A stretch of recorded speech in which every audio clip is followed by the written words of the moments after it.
मंडळी, तुम्हा सगळ्यांचं स्वागत आहे माझ्या नवीन ब्लॉगमध्ये. आणि बघा, ही माझा व्हिडिओ काढायचा म्हणून 10 तास तशीच बसून राहिली होती की मी भांडी घासत होते. त्यामुळे म्हटलं थांब, मी काढते तुझा व्हिडिओ, तोपर्यंत तू काम तर कर. नाही म्हटली, पहिलं व्हिडिओ काढ तरच काम करेन, म्हणून तशीच बसून होती. त्यानंतर मग मस्तपैकी आईने बनवल्या शेंगोळ्या, कारण आजी आता जाणार आहे तिच्या घरी, म्हणजे माझ्या आईच्या आईवडील आहेत, त्यामुळे ती त्यांच्या गावाला परत जाणार आहे.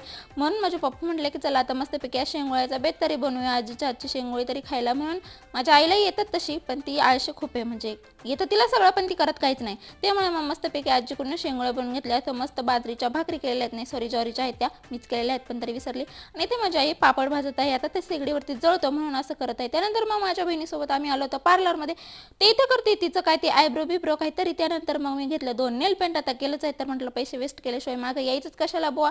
त्यानंतर मस्तपैकी इथे पिलं उसाचा रस. त्या छोटा मुलगा किती काम करत होता, परिस्थिती सगळं शिकवते असं म्हणतात, ते काही उगीच नाही. त्यानंतर घरी आल्यावर थोडासा टाइमपास म्हणून हातावर मेहंदी काढली.